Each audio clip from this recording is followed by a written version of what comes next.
Here's a complete guide to all missions in Act 3 for Modern Warfare 3 Zombies. There are 12 missions in total for Act 3, so if there's a specific one you need help with, then there are timestamps that will take you to each one. If this video helps you out at all, let me know in the comments and drop a thumbs up for the algorithm. Starting off with the only tier 1 mission, this is called Factor Authentication. This is a 4-part mission with the first step requiring you to complete a Defend Ground Station contract. This contract requires you to collect data from 3 seismic refractors, and once you've done that, you'll then need to go to another location to activate a server to start the upload. This will put you into a 2-minute 45 lockdown of sorts where you're going to have a ton of zombies, but more importantly, mercenary AI that will be spawning in all directions, but will be spawning in waves. These include your standard mercs as well as mercenaries that are riot shielders, and they will be targeting you and the server, where they'll be running into the room to try and get as close as they can to the ground station to damage the computer's health. The other requirements of this mission is you need to kill 20 mercenaries during the contract, which should be pretty easy. You also need to maintain the computer's health above 60%, so by the time that timer gets to 0, the computer's health needs to be above 60%. And in the reward rift, you will find a death perception recipe, which you'll need to exfil with to complete this mission. For tier 2, the first mission is Firestarter, which is to ignite 50 zombies with Napalm Burst ammo mod. Firstly, you're going to need to acquire the Napalm Burst ammo mod, which you can find by going into infested strongholds and ether nests and searching the caches inside of there. Once you've applied it to your weapon, the first part of the mission is to ignite 50 zombies with the Napalm Burst ammo mod. Now, to easily get the kills, you simply need to go to an exfil point, call it in, and then shoot all of the zombies that spawn to hopefully get the zombies to ignite. Now, the ammo mod won't go off every single time you shoot, so it's best to train up the zombies and just burst a little bit of your ammo into them before reloading and firing some more. But unlike the missions in Act 2 that require different ammo mods, this seems to go off a lot more often, and as you can see here, I managed to achieve it by just camping at an exfil in the low threat zone. But if you want to achieve this quicker, you could take a weak weapon with the Napalm Burst ammo mod on into the medium threat and shoot at hordes of zombies, because again, the mission is requiring you to ignite the zombies, not to kill them outright. But once you've gotten the 50 kills, you now need to move on to the second part of this challenge, which is to ignite 5 special zombies with Napalm Burst. Now, a guaranteed way to find special zombies is to go into the medium threat area, and simply by running around, you will come across some of these special zombies, as you see me do here with a disciple in the old town. But a guaranteed way to get a special zombie via a mimic is to go ahead and open infested strongholds. At some point when shooting the spores in the stronghold, you will come across a mimic where you can just run it outside, where you can just slowly shoot at it to hopefully get the Napalm Burst effect to happen. But again, remember, this challenge is to ignite the special zombies, not to full out kill them, so your weapon doesn't need to be particularly strong. It's also worth remembering that sometimes on the roofs of infested strongholds, there will be a special zombie that will be on the roof waiting for a player to go and actually explore the infested stronghold. So if you can see one, you can definitely take one out by igniting it without even having to go inside. The next tier 2 mission is Ghosted, which is to kill 100 zombies with the Ether Shroud field upgrade. My best advice for getting this one done is again to go to an exfil, call it in, train up the zombies, and be sure to kill some so you actually have the field upgrade charged up. But the challenge here is that the Ether Shroud field upgrade is without question the shortest length field upgrade out of all of them. So when attempting this challenge, I would advise that you have a Pack-a-Punch 1 or 2 weapon in the low threat zone exfils to make sure that you are killing zombies as quickly as possible. You should be able to complete this all within the space of 1 match, and if you do, you move on to the second part of this mission, which is to kill 20 mercenaries with Ether Shroud. Now, putting it bluntly, this part of the mission sucks, as due to how short the Ether Shroud field upgrade is, this might take you a little while. So my best tips is to go towards a mercenary camp where you have the Ether Shroud ready, try and get as close as you can towards them, and then pop it and try and get as many kills as possible. The same thing can be said for the strongholds. If you open it, immediately pop it in as you run in and try and kill a few of the mercenaries. The issue is that killing mercenaries does not recharge your field upgrade. You have to kill zombies, and a pretty strange way that I completed this mission was actually being pulled into a Act 1 story mission, as these contained both zombies and mercenaries all in the same place. So naturally, I could farm zombies to get my field upgrade recharged, but this mission was also spawning in mercenaries fairly often, so it was a win-win. So I definitely recommend this as another option. The next tier 2 mission is called Alternate Current, which is to hit 10 mercenaries with the Tesla Storm field upgrade. Firstly, you'll need to have the field upgrade equipped and fully charged, and the easiest way is to run over to a mercenary camp and mercenary strongholds. In this instance, I went into into a mercenary stronghold, and the moment I open the door, me and my co-op partner, I pop the field upgrade, and the way that this works is that it links lightning between everyone, including other operators. So if you can run into a stronghold and run around the entirety of it during the field upgrades activation, there's a chance you can get all 10 mercenaries in one sweep. If you didn't manage to get 10 mercenaries, all you need to do is recharge your field upgrade and run over to another camp or another stronghold. The next tier 2 is most firepower, which is to pack-a-punch a weapon to level 3, kill 100 zombies with it, and then kill a mega bomb with it. So let's break down the level 3 pack-a-punch. In order to get this, your weapon will first need to be pack-a-punch level 1 and 2 by using the pack-a-punch in the low and medium threat, and then spend 15,000 points pack-a-punching the weapon in the high threat zone's pack-a-punch machine, or using a flawless Ethereum crystal, which in this particular gameplay I managed to find and bring into a game with me. Once your weapon is level 3 pack-a-punch, you will then need to kill 100 zombies with that weapon, and you can do this in the high threat, the medium threat, or the low threat. Just naturally playing the game, you should at some point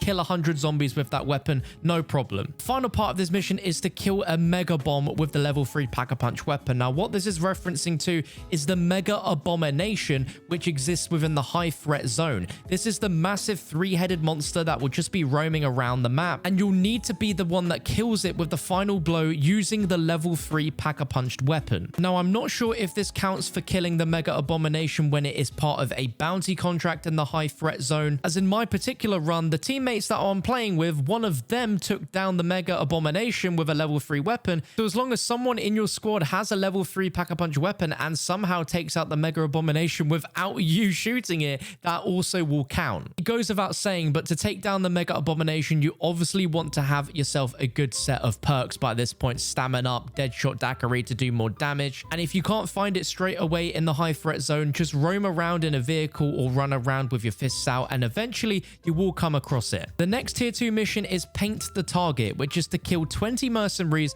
with precision airstrikes. Firstly, you'll need to acquire precision airstrikes, which you can buy at buy stations for 5,000 points. Once you've bought it, you want to make your way to a mercenary camp where it's very clear to see that a lot of the mercenaries are out in the open, and there are multiple ways that you can go about this. You could go near the actual mercenary camp on foot, you could be posted high up watching over down towards the mercenary camp. You simply want to use your precision airstrike to try and kill as many mercenaries as possible. Now this is a guarantee that you will not get the 20 kills with just one singular precision airstrike, so you're going to have to go back to the buy station and get yourself some more and keep rinsing and repeating in all of the mercenary camps around the map until you've managed to get the kills on the 20 mercenaries. Another step in this mission is to hit a merc camp with a precision airstrike. So if you're doing this, then you're obviously going to hit that requirement, no problem. But the second part of this mission is absolutely awful, which is to hit a mercenary convoy with a precision airstrike. Now, if you've done Act 1 and 2, you'll know that finding that mercenary convoy can sometimes be an absolute pain because it is just pure random. And it's always when you usually aren't looking for it that it is coming right to you. But in my game, I just literally went around the map using redeploy drones and ether tears and flying around until eventually I found the patrol on the outskirts of all of military base. And as you can see, they are just marked as the 3 red vehicles there, and even flying above them, they noticed me and stopped. And all I had to do was get from a distance and use the precision airstrike on them to destroy the convoy. And in my game, that counted as hitting the mercenary convoy with a precision airstrike, although weirdly, it didn't count for the progress in my game. But then when I loaded into the following game, it was immediately ticked. So if that happens to you and you definitely destroyed the whole convoy with your precision airstrike, maybe go into the next game and see if the progress is ticked. Final tier 2 mission is called Crash and Burn, which is to shoot down 3 enemy helicopters. The easiest way that I went about this was doing a deliver cargo contract, activating it, getting the vehicle, and then once the helicopter spawned back in, put the vehicle back in the garage or underneath the fuel station if it has a roof, and then simply shooting at the helicopter that's shooting at you. The helicopter will take a little bit of time before you'll destroy it because it does have quite a bit of health, but that will count down as one of the 3 enemy helicopters. And then you can simply just rinse and repeat this strategy by getting another contract and do the same trick again. But you can also do the ether extractors contract, as that's going to spawn in a lot of mercenaries, and there will also be reinforcement helicopters that will spawn in during it. Moving on to tier 3, the only mission here is Storm Storm the Castle. This is a 4-part mission, with the first part being to complete a mercenary camp. So on your attack map, go and look for a mercenary camp and mark it, and simply go to it and destroy all of the AI that are there. Once you've taken out all the AI, you then want to go and look for the mercenary cache, which will have a mercenary stronghold keycard. You're going to want to pick that up and stow it in your backpack. You'll now need to go ahead and find a mercenary stronghold on the map, and using the keycard, open the stronghold and completely clear it of all enemies on every floor. And in one of the rooms, there is going to be a safe which you'll be able to drill. You'll then want to stay near the safe whilst zombies and AI spawn so that it completely opens, and inside will be a fortress keycard for legacy which you'll want to stow, and there'll be a ciphered tablet item which will have also dropped on the side of the safe that you'll want to pick up. If you do not pick this up, then the mission will not track from this point onwards. Your next objective is to defeat a warlord, and at this point it is absolutely recommended that you spend some time completing contracts so that you can upgrade your weapons Pack-a-Punch level and its rarity as well as perks. I recommend at minimum Pack-a-Punch level 2. Once you're fully equipped, make your way to the top left of the map to this marker of a castle, which is Legacy's Fortress. This is a super difficult military base where there will be a helicopter shooting at you as you enter, and there'll be a ton of the most elite mercenary AI protecting the entire base. My best advice is you'll want to slowly enter it and slowly make your way taking out all of the enemies. But your main objective once you've managed to get inside of the base is that you actually want to go and open this door here into the actual fortress using the Legacy Fortress keycard. Now, the moment you open this, more mercenary AI are going to be spawning outside of the fortress, but there are also AI waiting inside the fortress, and my best advice is to open the fortress and then immediately turn around and run away from it, because those extra mercenary AI are going to spawn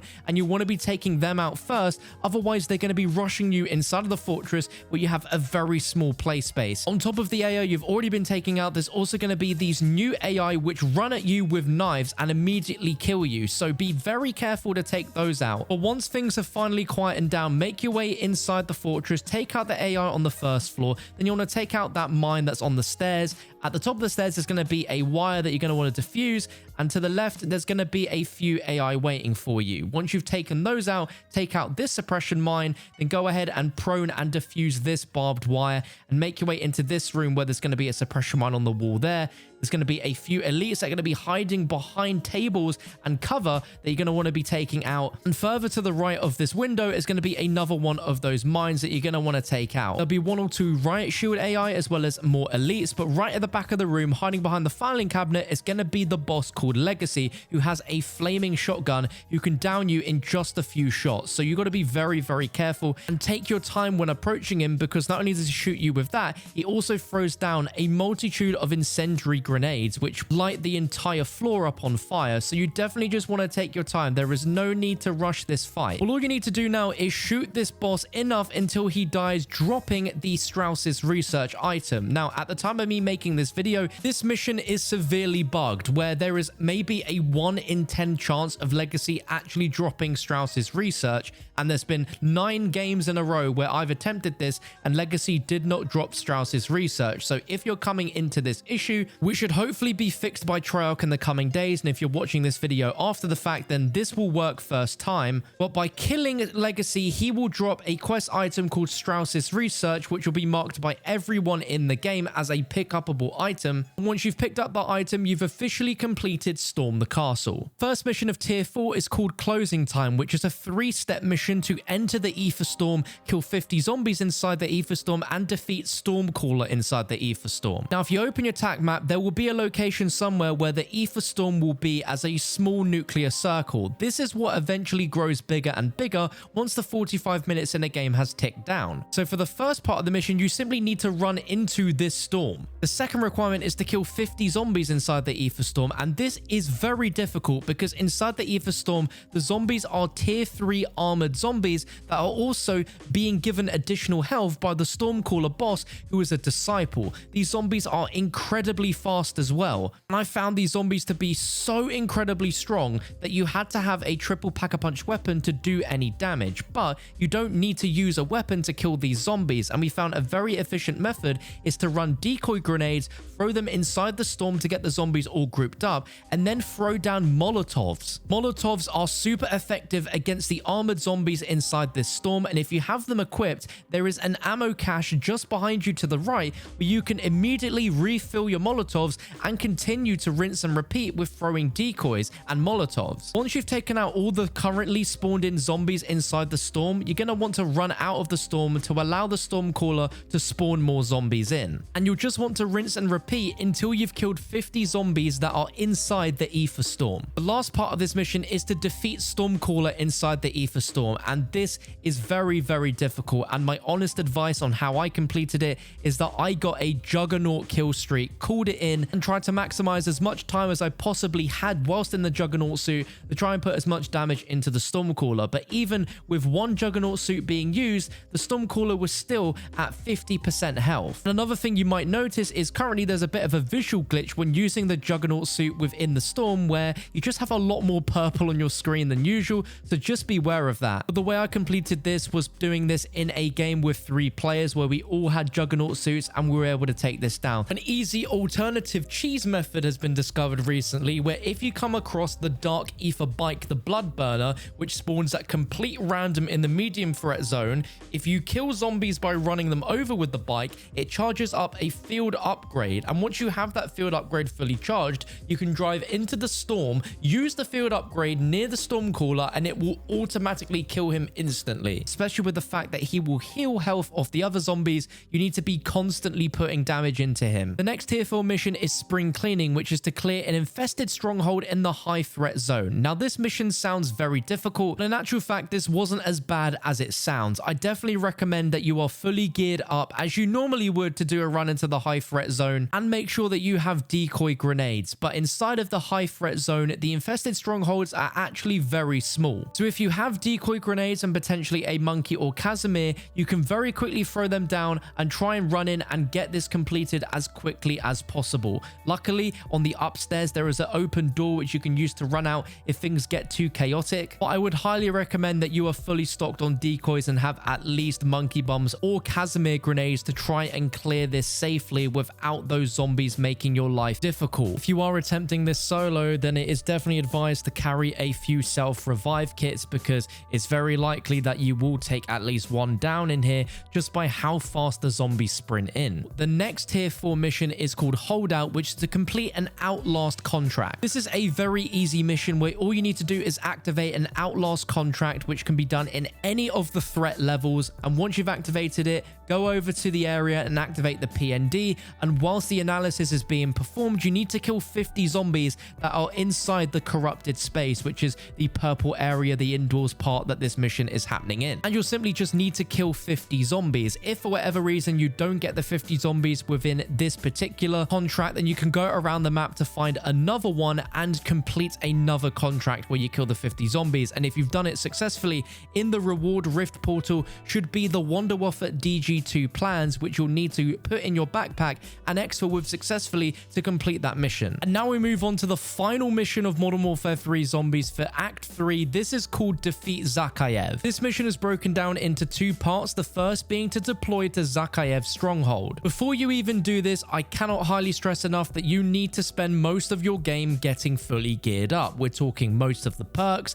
at least tier 2 Pack-a-Punch, and it doesn't hurt to bring in some additional kill streaks if you have the points for it, like a Juggernaut suit. So I'm going to show you the full completion of this story mission as a solo player. The moment you jump out the helicopter, you'll need to proceed to Zakhaev's facility, where in front of you there are going to be a ton of mercenary soldiers that you'll have to take out. And as you progress further forward, there will be a bunch of containers which will slowly open, and inside will be a ton of zombies and special zombies waiting for you. There are 3 different directions you can take to get to Zakhaev's facility. You can go through the far right side, you can go through the middle, you can go through the far left side. It will always end up the same way, where you'll come across AI and zombies that will be hidden within containers. Now once you get towards the facility, you'll then be prompted to locate the Ethereum enrichment device with a yellow marker telling you the direction in which you'll need to go.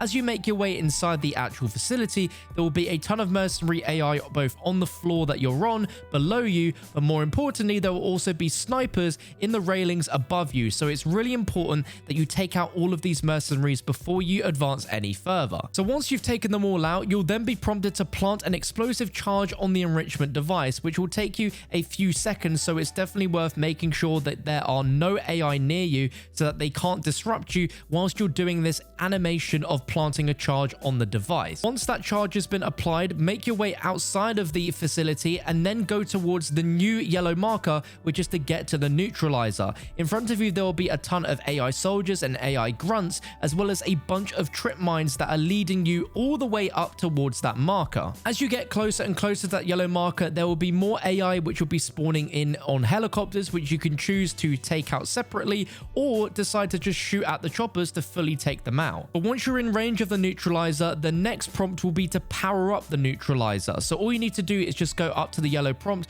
hold your interact command, and that will power it up. The next objective will be to destroy a mercenary helicopter, which will be spawning in and marked with a yellow marker. This will be flying around this area and will be shooting you on occasion, so just make sure you pepper all of your bullets into it to fully destroy it. And once the helicopter is destroyed, the main boss fight, Orcus, this ether worm, will spawn. Now this thing has 4 to 5 different purple ether shards on its back, and those are going to be its weak points that you're going to need to shoot. But there's a few attacks you're going to need to obviously make sure you are aware of. You've just seen me there go down immediately with a laser beam, and yes, if he lasers you and you're in range with it, it will instantly down you. But there are a lot of areas that you can use for cover when fighting Orcus, such as this main middle building here. Now one of his attacks is that he will actually burrow under the ground and try and get towards you, and if you are in line with the direction and the target that he's going to, then you will be hurt, so just watch out for that. But after a brief moment, he will be spawned back again above ground,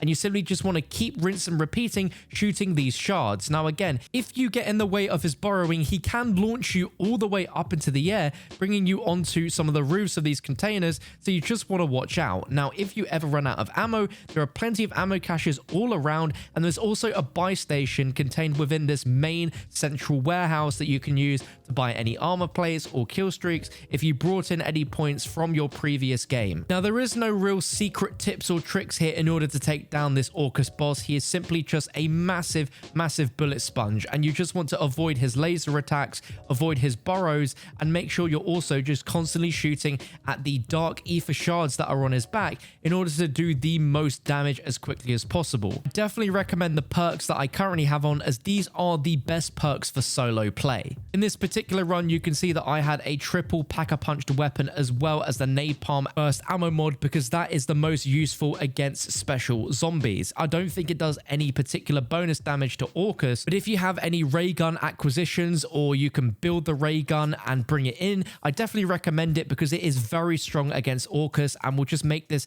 a bit more of a fun and quicker boss fight. But once you get Orcus's health down to 0, the final cutscene will play and you will have completed Act 3 and completed the entire Modern Warfare 3 zombie storyline prior to Season 1. If you managed to beat it, then congratulations. Let me know if this guide helped you out at all by dropping a thumbs up to help in that YouTube algorithm, and if you need a guide for Act 1, Act 2 and future acts, they will be on screen and coming in the future, so be sure to subscribe.